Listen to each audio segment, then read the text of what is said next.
you know how you get one hair that's like pulling the wrong Oh way? yeah, and you're like, oh, Yeah, or like I'll pull it out I and it'll be hate like that. too much. But I fucking love this hairstyle so Pammy much. G. Yeah. Okay. Pammy G, man. Pammy G? Oh my God. Pammy A. Let's talk about her and how she's having her comeback moment. What a I badass. know. I love it. I do too. She just seems like such a gentle, sweet soul, which I is mean, so she is funny. Canadian. Yeah, I think that's what does it for her. Yeah. So good. I want to try her skincare line.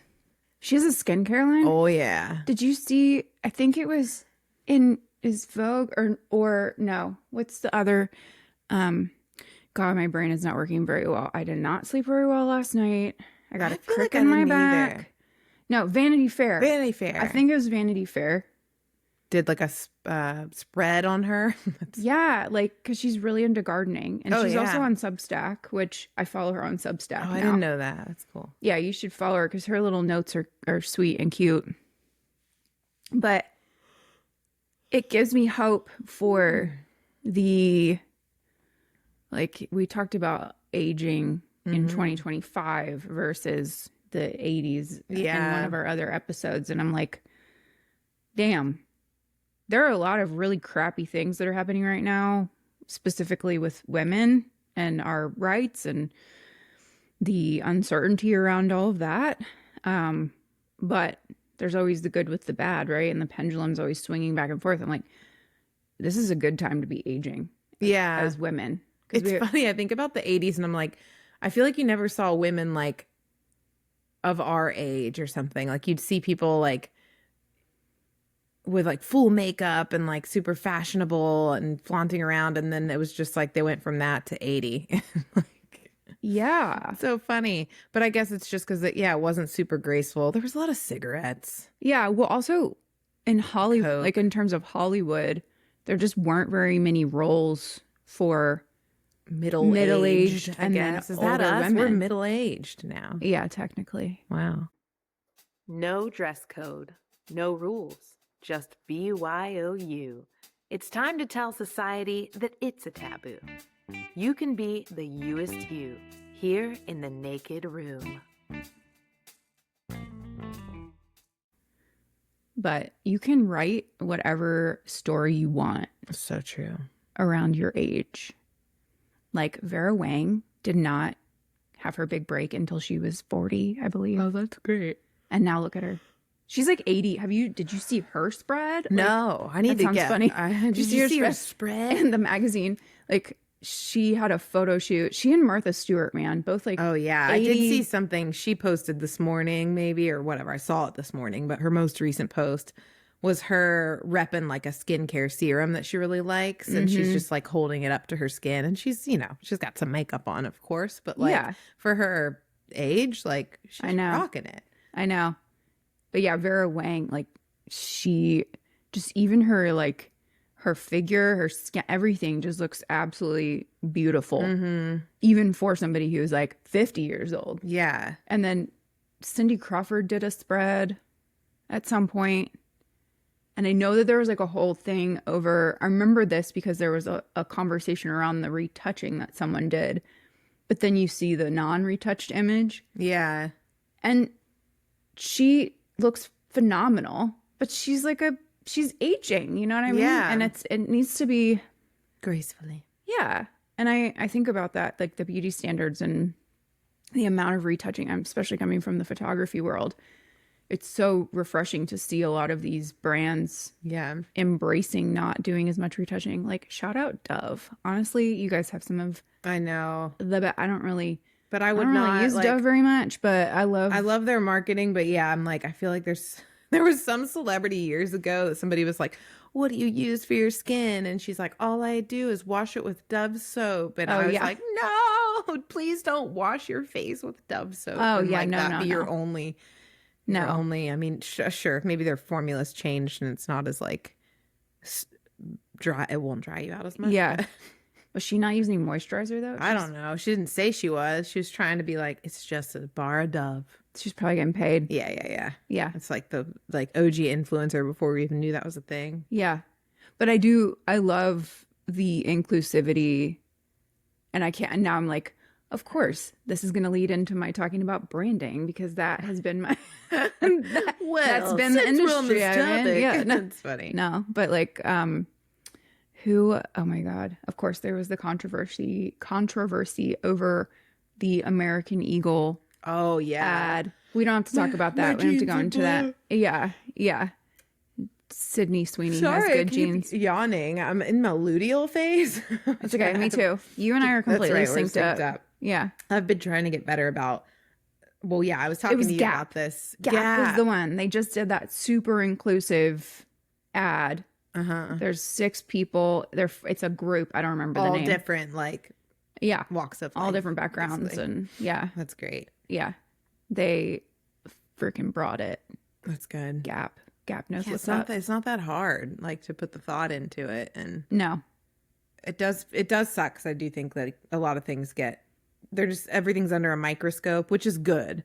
It should be to an extent, but it does suck because I feel like creatively it must be really challenging to That pendulum has swung very far. just constantly have to be like, okay, will this be interpreted in any sort of negative way? Who am I going to offend? Somebody's going to be There's always offended. probably going to be somebody, which is the tough part. Yeah. That's a hard thing to contend with. Speaking of aging, my shoulder is killing me. Like, Oh yeah, you said you didn't sleep very well last night either. well, it wasn't hurting last night because it happened You this threw morning. a cucumber to the I chickens. was chucking cucumbers over the deck to the chickens, but I just, I don't know who I think I am, like standing there in my underwear being like, I've been awake for 10 minutes and I'm going to I chucked it too because in my mind, I was like, it was a whole cucumber and I'd cut it in 4 pieces. So I'm like, I'm going to throw one into the chicken coop and I'm going to throw one really far so the deer can get it on the other side of the fence. Oh, that was the one that did you in. One that did me in. And Yeah. now I'm like, if it hurts this bad now and it's only been a couple hours. Well, maybe it's like at the peak. Like maybe it's going to go better. Yeah. It's going to get better. Yeah. I popped 3 Advil this morning. I woke up with that same crick in my You need to talk. Do you have a upper problem? back. Yeah. Except, It's kind of a lot. Do you usually take 3? yeah. Wow. Yeah. And actually, one of the things that I learned when I was in my 20s was like my uncle's wife at the time, or maybe I was in my teens. She was like, if you're going into having your period and you have cramps, you should start taking Advil like a few days in advance because it helps alleviate the pain, the inflammation that's causing the pain. Yeah, it's like sending the message early. Interesting. And so I think I just got on the track of taking 3 because I used to have really painful periods, but I find that 3 works better. And if you read on the back, it's like, don't take more than 6 within a 24-hour period. So it's like, I'll take my 3 and then I can take some 3 more again like 12 later. hours later. Yeah. Maybe I need to get on that train. I have the opposite where I'm like, I'm going to take as little as possible because I'm always worried it's like bad for my liver or whatever. And so I don't take any. And then on the second day of my period, when it's like really bad, my cramps are bad, then I'll take it a couple times. Then I'm like, okay, I don't need it. I can fight through it. Advil/ibuprofen is not as bad on your liver as Tylenol. Yeah. But the thing that makes Tylenol really bad for your liver is if you also have alcohol. Yeah. You probably shouldn't drink alcohol with Advil either, but it's not the same makeup. So it doesn't have the same effect on your body. One's an NSAID, one's a what's the other one? Yeah, I don't know. We're not doctors. Anyway, welcome to the podcast. Should Insert jingle here. Do you want to dip into our ever expanding question jar? Bowl of questions. Yeah. Welcome. I think I added 7 more in there the other day. It's like, it's never gonna we're gonna have like a really big jar in a few weeks. it's gonna be like comically large. Expand the jar. We'll just be in a jar full of questions. Yeah. We're like, woo! You hear me over there? Okay. I really dug in this time. Usually I pull from the top, the surface. Okay. This is one that I wrote, and I am now asking you. Oh, this one's kind of fun. What is something you've tried that you do not want to try again?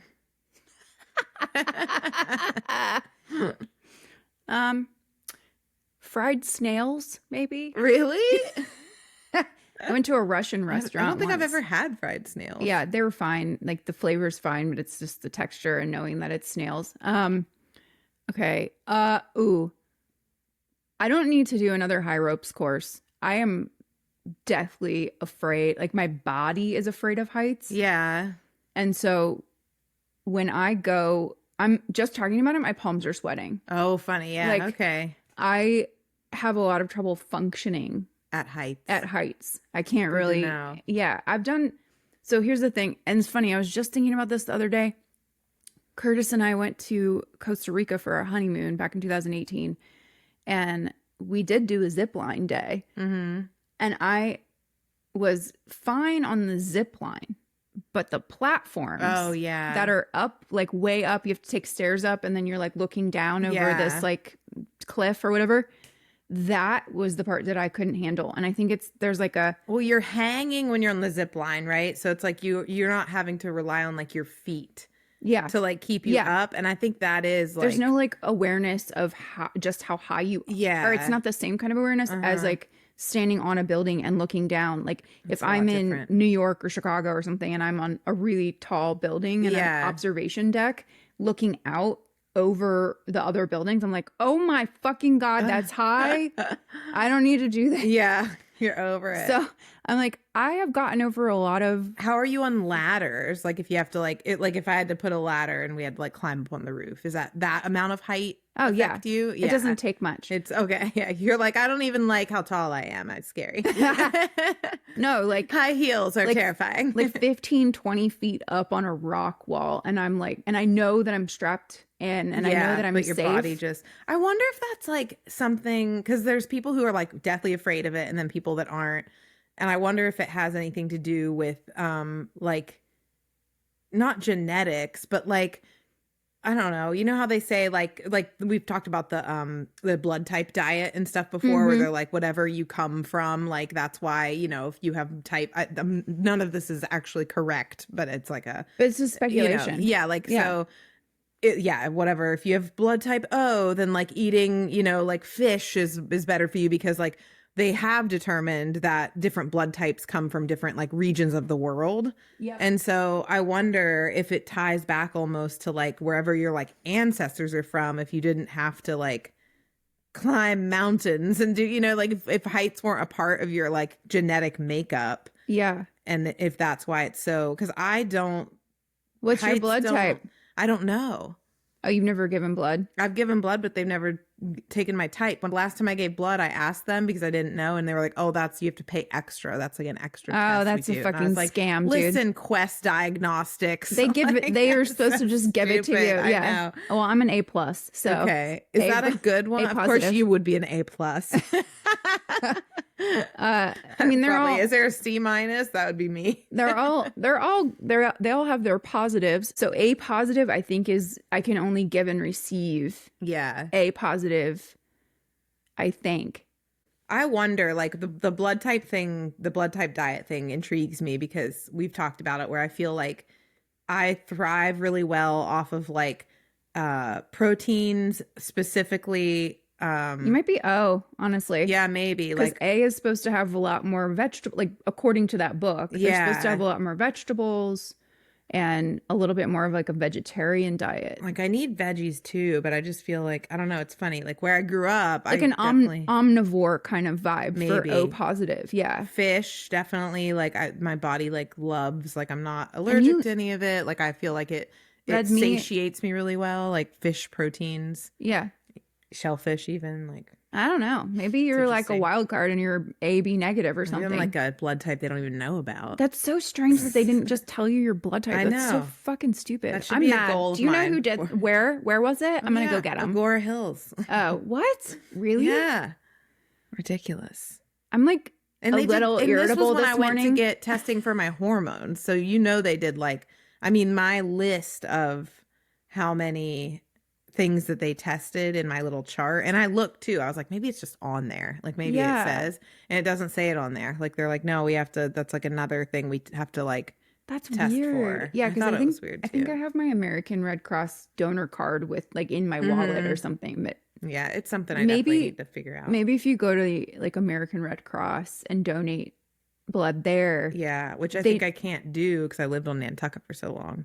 They won't let you donate blood. because of ticks. Because of Okay. Lyme's disease. Yeah. Interesting. Okay, what about you? What do you not need to do again? You know what? Unfortunately, for just like I have such a spirit that loves like outdoor adventure and like all of that, and I feel like I'm such a yes girl when it comes to like, yeah, I'll try that, like I'll do it. But I think it rings true to say like I'll try anything once. I don't think I ever need to ski again. I am a snowboarder and I need to remind myself that every time I'm on a snowy mountain because twice now, well, once.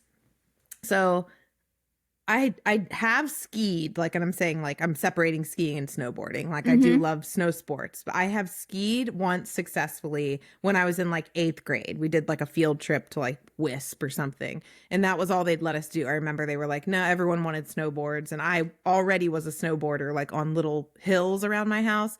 But I wanted to like snowboard, and they're like, no, what we did was like an overall ski rental, so it's like everyone's getting skis.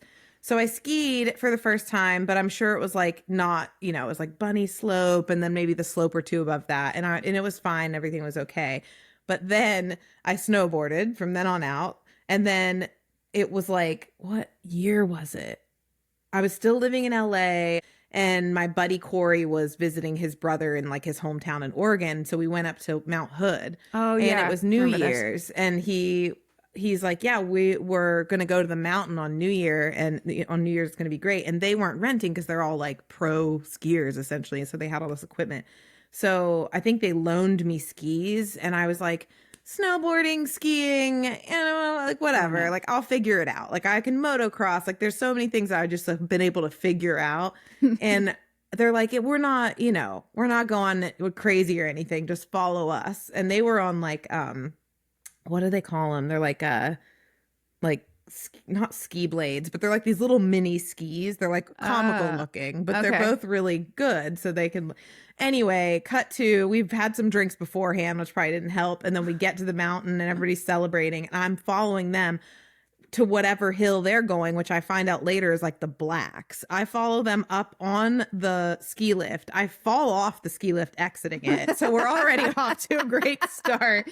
And I proceed to just like roll down the entire mountain, like gloves, everything are just flying everywhere.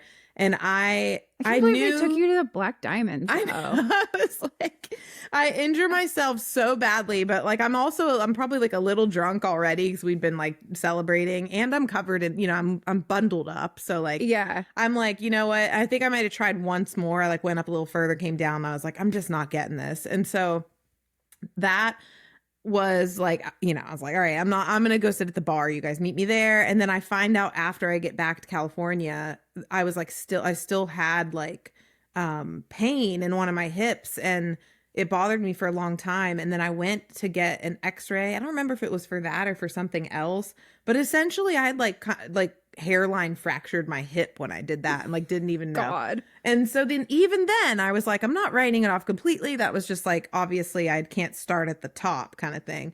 And then living in Nantucket, one winter we were going with a buddy to he had a family cabin in Vermont, and we went there and they are all skiers and we were going to go skiing. And I, for the first time in my life, had what I think was actual PTSD, where they went to leave and I like couldn't even leave to go to the mountain. I was so like something in my body was telling me, don't do this. Like they're like, don't risk this. Like I think I'd knocked myself out at Mount Hood and I didn't.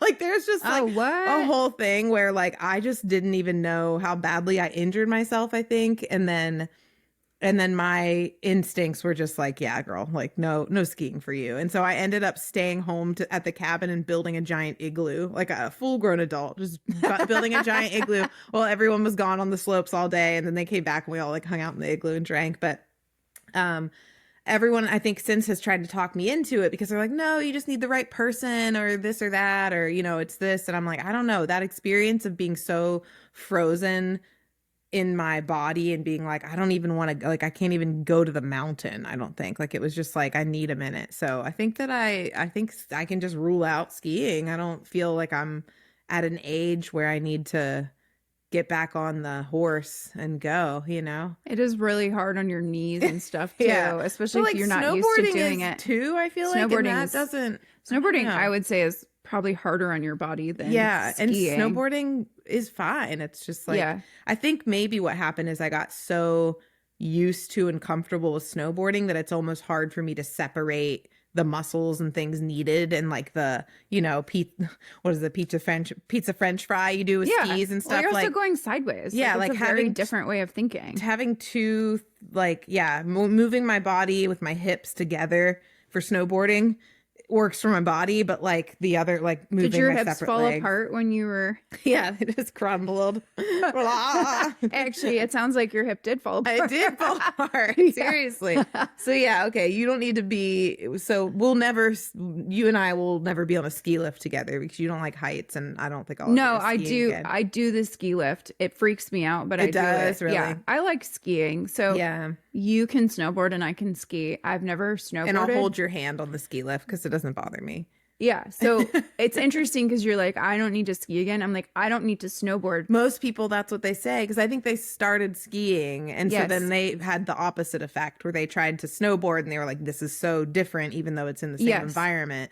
And I am the opposite, which is weird, but I'm okay with it now. So I've Come also to terms. water skied and wakeboarded. Yeah. So I can do both. I've done both of those. I've before. water skied, but that feels so much different because you're just like, it's usually, I mean, it is a straight level shot and you're not going downhill. But I'm saying my point in bringing that up is like, Oh, yeah. I've felt the difference Yeah. between how you do the two things, and Mhm.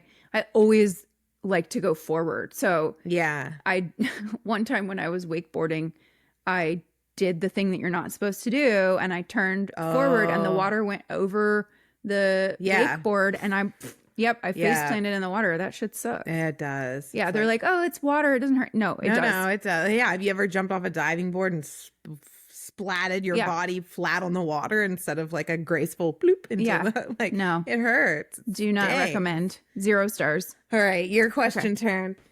All right. Let's see. ASMR questions. All right, let's see. Am I going to get a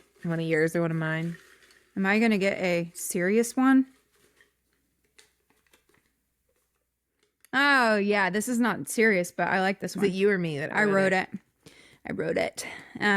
If you could have dinner with one person, alive or dead, who would it be and why? Ooh. The first thing, I mean, I know it's normally like celebrities, but honestly, I think just the vibe I've been in lately, the first thing that comes to mind is my dad. I thought you were going to say that. Yeah. Yeah. I just feel like, Maybe give a little backstory about your dad. And yeah, he passed away. It's now been like what? Oh, it's over a decade. I think it's been 11 years now, or maybe it'll be 11 years this It was before Curtis and I started, right before. Yeah. It was a year before we started dating, maybe? Because I was still dating dude before. Yeah. Mhm. He who shall not be named. Yeah. Yeah, it was 2012. I think that seems right. 13. It was like going into 13. 2013. Yeah, Yeah, because yeah, it yeah. happened end of December. It was like a couple days after Christmas. Oh, that's sad. Yeah, but he's just a free spirit, like the type of person that growing up with him, like, was so enchanted and whimsical as a child, and then as it came into my teen years and my early adult years was really hard because I started recognizing addictions and issues and things like that I didn't really like have a grasp on when I was younger, and it caused a lot of rift between us. Like, I didn't talk to him for a couple years. We had a couple really rough patches, but as I grew older, the most important lesson that I learned is that, like, everyone can only work with the tools that they have, right? Like, it's so hard to like be affected by somebody and then project your knowledge or experience onto them and think like, why aren't they using that and why are they letting it? But not everyone has the same experience or the same knowledge and the same tools. My dad grew up in a really poor coal mining town. He was the youngest sibling of 6 siblings. His mom died on Christmas when he was 8 years old. His dad was in the coal mines, and my dad was like in juvie by the time he was like 12, like just, probably like stealing to feed himself, like honestly, like not, but he like gave us music, and that was his gift that he had to give us, and all my siblings, all 4 of us utilize it, and it is really big in our lives. And I think I just sometimes feel like I missed out on a lot of time with him because I couldn't see him for who he was, and his troubles affected me so much that it was too painful to like the times where I could have really had like deep conversations with him when I was like an adult. I kind of kept him at arm's length because talking to him too long and knowing that he was like under the influence of something or whatever was just so hard on me. And I finally feel like I'm at a point now, and even though that's easier said than done, because maybe if he was still alive, that wouldn't be true and it would still be really hard. But I feel often like I wonder what my dad would say. Like, it'd be so nice to like experience this with him, like go to a concert or like sit down and talk with him or something. And so I think definitely sitting down, being able to have dinner with him, because eating was also one of his favorite things, would be so cool. And like, especially like if you want to get real deep into the mind geist, like it would be really cool to sit down with him as a conversation of like, what have you experienced since you passed? Because I had that, I had this like really intense dream after he passed. Yeah, because so I didn't get to say goodbye to him. Like, I last talked to him on Thanksgiving, and then I got the call the couple days after Christmas from my mom saying that he'd passed away. And so I had a lot of regret that I didn't get to say goodbye, or that I just, I think even the last conversation I had with him, I was like at a Thanksgiving like house party in like Silver Lake, and I was like, oh, happy Thanksgiving, like I'll call you on Christmas. And I didn't call on Christmas for some reason or another. And like, so I carried that for a long time, and it was like really weighing heavy on me. And then I don't remember exactly when it was. It was sometime within the first year that he'd passed. It wasn't that long. So maybe like a few months after he passed, I had this very vivid, very real feeling dream that I was back in my childhood home, and I was in like my bedroom, I think, and he came in wearing like a suit, like he was like dressed up, and he came in like, with this very angelic kind of light around him, even to just like give me a hug and say goodbye, like Phil kind of like bring a full circle or like get some closure. And he said something that at the time I typed it into my phone so that I wouldn't forget it, like I could keep a hold of it. And since then that phone has been whatever, trashed and crashed, and they couldn't recover it. But like, it was basically that it was like this really peaceful, very confident, like, don't worry, like this is all temporary. This is not the thing. Like, I don't even know how to put it into words, because it was like almost more of a feeling. But he's like, this that you are in and you are experiencing is the intermission, essentially. Like, you mean this lifetime? Like, okay. This world that we're in, almost like this, like living, breathing, like where we're at.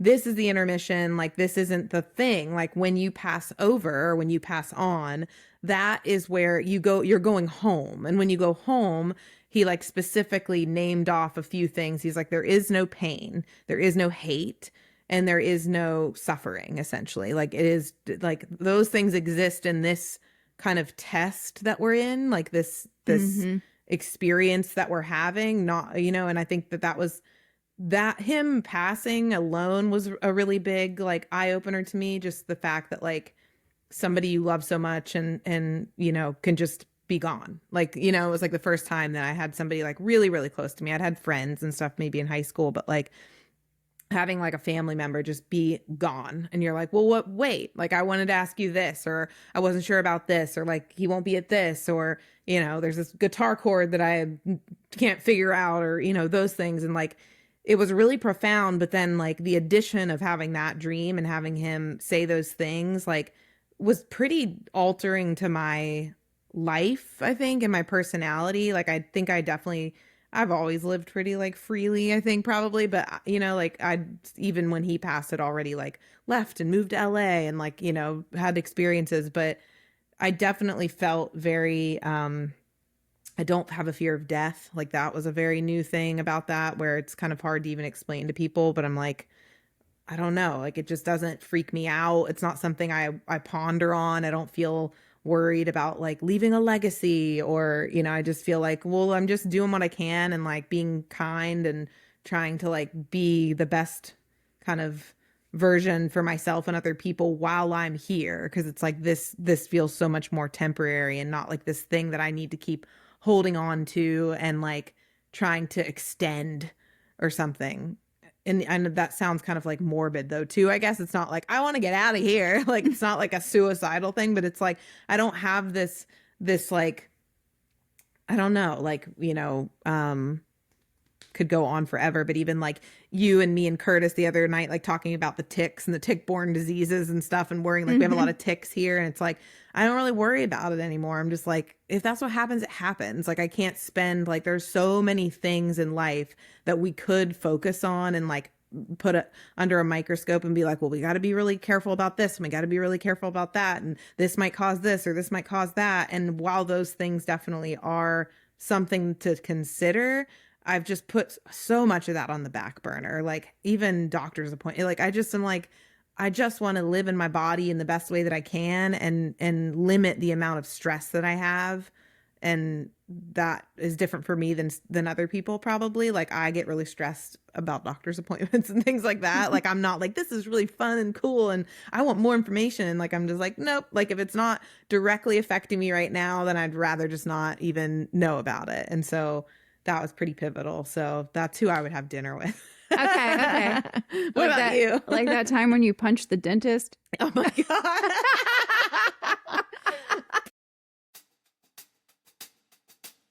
Precisely. Another perfect example is why I probably shouldn't go to these appointments. We can go into that another my time. God. Yeah. You really don't didn't like technically deserve it, but wasn't a great dentist either. Like for somebody that outwardly claims to have like dental anxiety and, and he's like, well, time to drill with no Novocaine. Like, or almost just like I think the thing that got me is he was shaming me. Like he was like, yeah, no bedside manner. Look at this. Look how big this cavity. Like putting it on this big screen. He had like a camera that was like in my mouth, and he's like, "Do you see this? Do you see it? Do you see that there? Like that's not good." And was I'm he like, talking to you or to me? He was talking to you, and okay. I'm like, yeah, I know. That's why I'm here, spending money I don't have on my smile that my mom worked so hard to like, keep pristine as possible in small Did you have town West braces Virginia. growing up? No braces. Oh yeah, no. me either. But we were like dirt poor, and I just remember my mom she prioritized it so much. My sister had braces. My brother knocked basically all his teeth out by the time he was 18. Like it was like he didn't really have any real teeth to take care of, but like she just really prioritized it because both her and my dad had really bad teeth. Like they both were missing. Like they had, my mom, I don't think she had a partial, but she definitely had enough dental work that it affected her in a way where she was like, I'll do whatever I can to make sure that I'm taking them and getting them like regular teeth cleanings and things like that. So yeah, I had really healthy teeth like growing up, and I tried like hell to maintain that for her, for mom. But well, I mean for you too, because dental, it's interesting because dental health is really, it's curious. Yeah, it seems like it would be trivial, but yeah. I know it's wild. But yeah, I did punch the dentist. I am no longer allowed at that dental facility in Groton, Connecticut. So I won't be going back there. That's so funny. Not for the guy, but no, not for the dentist, but it's just a knee-jerk reaction. Jerk. Just a reaction to jerk. Yeah. Just a jerk reaction to a jerk. No, you should never punch your dentist unless they are putting you in direct harm. And this was just verbal. So I I apologize. Oh my God. Okay, now I'm getting the full. I was like, oh, it must have been a reaction to something that hurt or whatever. It was literally because he told you something and you were like, I don't like that. It was like I think that when he said that, I started getting, so I get bad anxiety at the dentist, like to the point where they have to give me a prescription of Valium to take before I even go in for an appointment. So it's like I hate to even admit that because I want to be like, nothing affects me, but like dental appointments and dental work like is your heights. Yeah. Like I don't have control of my body. That's how much anxiety I get.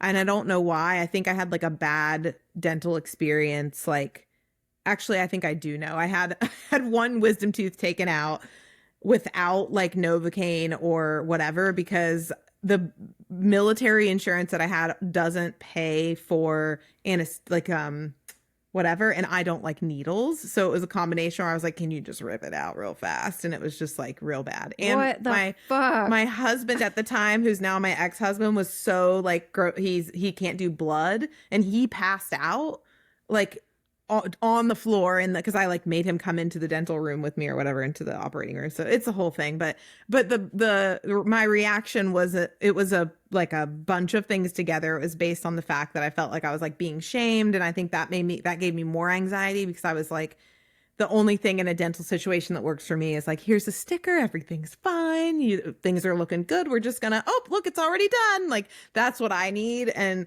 this dentist was the opposite, and I think I kind of blacked out almost. Like I wanted out of the chair, and I think he was like, no, you're fine. Like stay. And I'm like, I'm not fine. Get away from me. And I like. Now that I know that you like raw dogged it for your wisdom tooth, I'm like, this makes a lot of fucking sense. I got put under with anesthesia. I did for the other three. Which I was can't just believe a you few did years any ago. of them with, oh my God. Wow. It's not good. No. No. Holy crap. Okay. Well, that explains a lot as to why you hate the dentist. Yeah. Okay. Who would I? So the first person that came to my mind is my grandmother, my mom's mom. Oh, yeah. There's a lot of famous people out there who would be really cool. I know. Like Yeah. Albert Einstein or something. Oh but my God. Seriously. I know. But I'm like, okay. So my grandmother passed away also in 2012. Oh, yeah. It was August. Mm-hmm. And she and I got really close when I was around 20, like late teens, early like 20. And she ended up passing away. She was a dream interpreter and like That's so cool. would go to UFO conferences. Is she the one you have the picture of with like the hanging swing chair? She was like in a that really was cool the house she designed here. That's so cool. Yeah.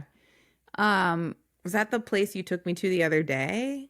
No. Mm-mm. Okay. That house is in Ivy, which is Does like it still exist? Yeah, but I can't remember I'd have to like look for the address again. Yeah. It was just on the market not that long ago. So this is a house that my grandmother designed in 1970, late 60s, early 70s. So cool. And she's not an architect or anything, but she just has a good knack for design. And so my mom lived there until she was like 17 or 18. I guess she went off to college at like 17 or something. But did you? Sorry, I'm so. You're like trying to like get to the meat and potatoes of like the why. And I'm like, I'm so hung up on this house because I know that you stalk Zillow. Like that's like one of your things. So when it was on the market, did you see the photo? Like had it changed? Yeah, and it's changed. Like a lot, or was it? Did you have any sort of like, I wish I could buy this? There's some. Well, yes, of course, but there's some things that they kept pretty original. And then there are some other things where I'm like, what the hell were you thinking? Yeah. Like some of the paint colors, but a lot of it's reversible. Stuff you could change. Yeah, it's not like architectural or No. But I was just like, what the hell? Anyway. It'd be so cool to get that house back. I know. I'm manifesting that for you. It was on the market, and then none of my family knew about it until after. Yeah. And so it used to be on 60 acres, and then they sold off a lot of that. And I think now it's on like 5 or 6 or something. Still good. Manageable. Yeah, it's a lot of acres. Mm-hmm. But she was just really interesting to me. And there was a little bit of like a magical thing Yeah. because I felt like she was so intuitive and was just getting like she started having dreams that was basically an indication that she was gonna pass away. So Oh, wow. she knew that she Mm-hmm. was gonna die. And she had written my birthday card like a month and a half in advance. So my birthday's October. She died Yeah. in August. Wait, no, I guess it was like 3 months in advance or something. Um, How because old was she when she was only 79. Yeah. She's almost 80. But the reason why I chose her is because after she passed away, I was back here in Charlottesville helping do some archiving of photos and stuff. I was scanning photos in and I ended up keeping some of them, like old Mm-hmm. film photos, like printed photos and stuff. And so when I was here, I remember I had a dream right before I woke up one morning, and she had left me in the dream. She had left me like an old school voice message. And I was like too afraid to listen to it at that Yeah. point or something. So I woke up right before I got the message. And I have not gotten that dream again. I don't know the message. Oh. But I'm a little bit at peace at this point with like Yeah. I probably have already gotten it in some other way. Mhm. And maybe it's that she's also partially my intuition coming through sometimes. Yeah. But also on my 40th birthday, 2 years ago, I went through a year of doing this program called To Be Magnetic, which is this super Mhm. woo-woo thing, but I was doing these personal hypnosis sessions. But the one that I happened to be doing Yeah. during my birthday week was about fear. And so I was like, what am I afraid of? And you said something about how you're not really afraid of death. And I'm like, I'm not actually afraid of my own death. I'm more afraid Mhm. of other people who I care about Yeah. dying, like my dog and my husband and you and my Yeah. mom. It's more about like losing people around me and the pain that comes along Mhm. with that, with the grieving, because you literally just have to sit in it. Like there's Yeah. no way to avoid it. And that is, I know that I'm kind of trying to keep myself from having to feel that. And there's like a guardedness that I have sometimes. And this is something I have to like digest and work on a little bit more. Yeah. But I'm very aware of it. But I was like, where was I going with that? There was a point there. The voicemail message, and then what was the next thing I was going to say? Oh, when I was doing the self-hypnosis, Yeah. she never comes through to me other than when I see hearts Mhm. in any form in nature, whatever. I'll see a Yeah. a heart-shaped leaf, or I'll see a heart on someone's sweatshirt or something like that. And I'm like, oh, It's a little nod. yeah, sometimes I'm like, well, there's just hearts everywhere anyway. So, but Yeah. every once in a while I'll see one where I'm like, that feels very specific. Mhm. But she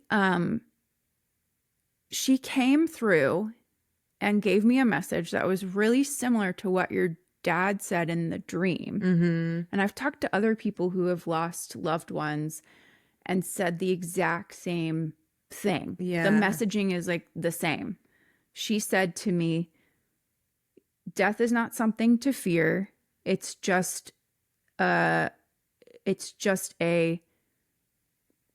rebirth or something. Yeah. It's a moving on. It's a changing form. And she said that where I am is golden. I wrote all this down in my journal, but I don't have it with me. Where I am is golden. You're an elevated soul. God was non-binary. Love it. Yeah. She's like, I talked to God and she literally said they said that like there's nothing to fear or something like that. That's the choppy way of getting through what I wrote in my journal. But so cool. but I just I echo what you said about kind of wanting to understand a little bit more about what happens. And I think it's an individual basis. It's based off of whatever somebody's interpretation of the afterlife or heaven or whatever it is. Because she had this belief that we turn into molecules and go back into the earth. And I'm pretty sure that that's probably what happened with her, because I hardly ever hear from her. I feel like she was so at peace with moving on to whatever was next that she just doesn't, I've never been haunted. Yeah, she's not like, there wasn't any like unfinished. I feel like that with my dad too. It's like, I mean, we could go on forever, but I do think that I believe that people have like I feel like I've been here before, but I'm not necessarily done yet. And I think that my dad, I always felt like he'd been like he was done. Like he, you know, like there was a lot about the way that he lived where I feel like he didn't really have many like cares about things, and it just felt like he was like, I'm all set. Like I took the notes, like I'm ready to, you know, like we did this. So I feel like he'd had many rounds or something, you know, and like, and that he definitely like, you know, was ready for like the final, it's so funny. The final countdown. Exactly. And I feel like Jeff is so funny. All we can do is laugh. I think that might have been him to coming keep through. us from crying. Yeah. Well, he was a goofster and a music man. So there he was. Also, while you were talking about your grandma and about how the hearts come through, you have right now, like, and maybe I can only see it, but it's like my sister, when she was born, had this red mark on her forehead, and they call it an angel's kiss. It's like a thing. Yeah. And I don't know, I should have talked to her when she was here a couple months ago or whenever it was, but for the longest time, even as like a, you know, young child, like if she would get mad or upset or cry, like she'd do this for the listeners, and I'm scrunching my face, furrowing my brow. But when she would do that, it would get red, and it would be the same shape, right? You have a little heart on your cheek. Aww. Yeah. And it's funny. I was like, I feel like, and it could be like a shadow from the mic, but it was like the whole time you're talking, I was like, it looks like a little heart. It's a shadow from the mic. So cute. Yeah. So you'd have dinner with her and you'd ask her. Yeah. More about like the afterlife. Yeah. Which is like a weird way to say it. Cause I feel like after so curious. life, I think it's also much like it's all life. So it's more like the next chapter or whatever, you know? Yeah. And like the next level. Do people actually get reincarnated? Because it certainly sounds like they do from some of the books that I've read, but I'd love to know. I feel like I think they do if they like, I don't know. Here's a way to look at it. It's like if they don't have like empathy for a certain like it would make sense if we're here to learn and we're here to like grasp things, then if you go through one cycle, we'll call them, and you don't have like empathy for a certain group of people or and whatever it is, you come like, back as that. Yeah, like you come back so that you can then like walk in those shoes and kind of like sort that out. And yeah, or if you were super poor in one lifetime, then you come back with you come back with an easier life. And if you were kind of a martyr or something like that, maybe you'd come back. Except I have heard that I was talking to my friend Adam, who I met through Substack, and he had a theory on that concept of like people who have to work harder. I feel like I'm going to butcher this so hard, but people who have to work harder actually are like more elevated souls because they have more grit and they can like deal with it. And fill those like spaces or something. Yeah. I'm like, what the fuck happened with Jeff Bezos's soul? Like, like doo-doo. Yeah. Like, what is that? What's happening there? I mean, I think with any system, there's probably glitches, you know? Like, it's like nothing's perfect. So it's like things will happen. Shit. I sent that one through the wrong portal. Oh no. Like somebody was like, we spilled coffee on the mixer. Oh, right, Yeah. Oh my gosh. Something definitely is a little curious there. Yeah. That's yeah. Should we do one more question? That's too much money. Yeah, I We got mean, time, right? yeah, we'll just My pool. keep it concise here. We'll see. Yeah. As if, Kelly. Hopefully, Can we do that? hopefully it's not going to be one of those like super deep Oh, ones. this is yours, so odds are. Oh shit. Okay. You folded these funny. Oh, I see. You folded the sticky part down. Yep. Okay. What's the most interesting thing you've learned about the female body in the last year? Nice way to round I it know. out. So we always end on. Oh, don't put it back in there. Oh, shoot. It's the one that's right on the corner. Right Yeah. here. Okay, there we go. Don't put it back in there. No. So that's for you first. Oh, Right? okay. In the last year, I guess that there are a lot more perimenopausal and menopausal symptoms than I ever understood. And that there are a lot of people going through perimenopause in their 30s, and some people are menopause in their 30s, even 20s. And we just don't have a lot of information on it. And that's why I didn't know about it until I cared to start looking into it. So I want to dive into those those topics more. But I think I'm just having a revelation now because it's feeling very relevant to me. Yeah, like you're actually experiencing it while you're while you're educating yourself on it. Yeah. And I feel like it's important for all of us to understand more about what's happening in our bodies so that we're educated on all of it so that we can speak to it and defend ourselves, honestly. Yeah. What about you? What's your most, and that was quick, but. No, it's good. What's the most interesting thing that I've learned about the female body in the last year? So that would be basically. You're like, I just found my vagina. Oh my God, I have boobies. I think that, Boobies. obviously perimenopause is like, we're both at the age where that's like a thing where. You can't take the same answer. I know. You can't have the same. Yeah, right. No, you have to think of a different one. I'm just kidding. I think that how those things are all affected. Like I'm noticing symptoms that I would have chalked up to so many other things. Like just yesterday, I felt like I'm so tired. Like all day I was like, oh, I'm so tired. And I was trying to blame it on the fact that we had brunch and I sat and chatted with women for 2 hours, which is sometimes a little draining for me. But, you know, like you guys are all it wasn't like random women that I was having to, you know, make small talk with. Like it was very easy and gentle and loving. And so I now find myself trying to just educate myself more on what part of my cycle I'm in. And lo and behold, I was like, all right, what part of my cycle I'm in? I'm in my luteal phase. What's the biggest symptom of your luteal phase? Being overtired. And so I'm like, oh, well, duh, that's probably why I'm feeling this way. And we talked a little bit about it off pod, but I think that,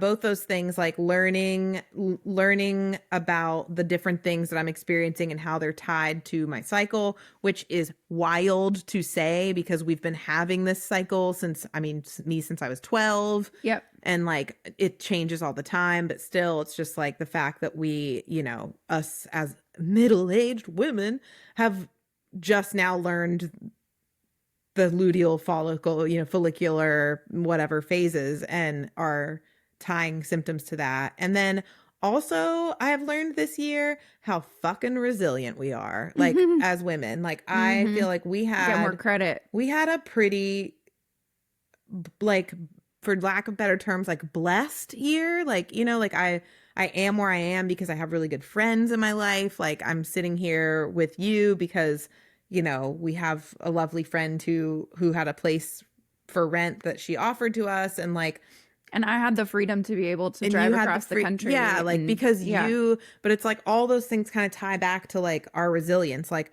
I don't know this is such a blanket statement, but in general, like the fact that you worked at like a corporate company that you had really good salary at, and it's a job that everybody would be like, I'm so proud to like have that on my resume, and you were like, this is not serving me, goodbye. Like like not much of a safety net, you know, like maybe a little bit, but like in general, like not like I'm gonna leave this because I found this other thing that also, like, you were like, this isn't serving me, and I know if I leave this, then the thing that is supposed to feel like it's serving me will present itself. But it's not going to present itself until I pull myself away from this. It's rewriting the rules on your own terms. And I felt the same with like our move here. I was like, this is a big risk. It's a huge leap. It's going to be a big shift in the way that we're living, and, you know, not just geographically, but just so much. But I know that it's a leap we need to make in order to get to the next level, like in order to get unstuck from where we're at.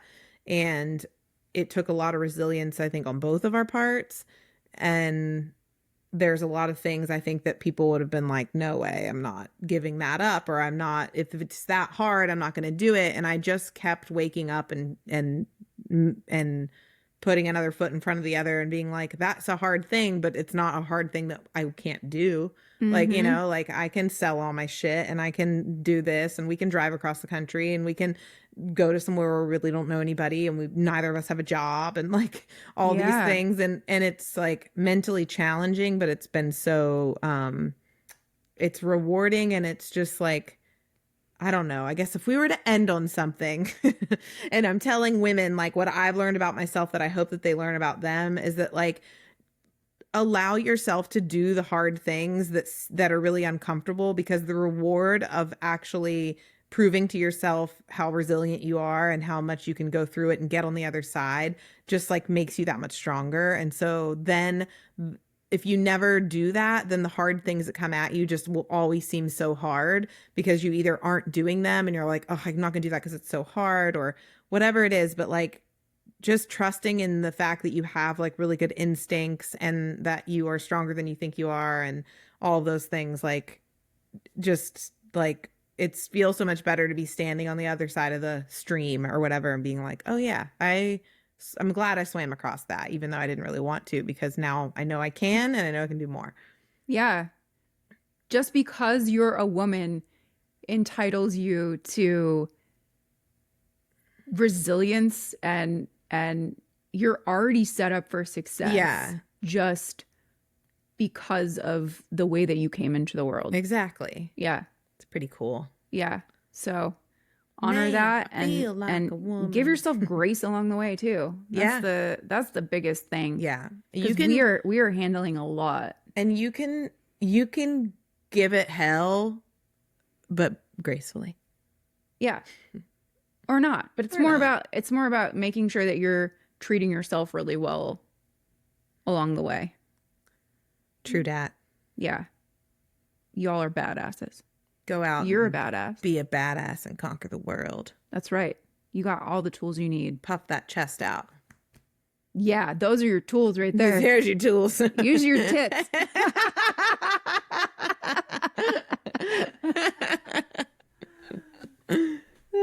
What's up, y'all? This is Kelly, co-host of the Naked Room podcast that you're listening to right now. I am leaving a voicemail on our anonymous voicemail hotline. Yeah, you know it's me, but you already knew my voice anyway. I'm leaving this voicemail so that you know that this line exists. If you feel like contributing to a previous episode, or you just want to get something off your chest, you can call us and leave us a voicemail here at 1-213-537-9791. I'll also drop the number in the show notes. We look forward to hearing from you. The Naked Room podcast is brought to you by hot coffee, cold showers, grit and determination, the power of being a woman. We'd like to thank ourselves. This is a self-run operation. We have done all of this on our own, other than with the help of our hot sound guy, my husband, Curtis Keeper, who curated all of our equipment and got us up and running.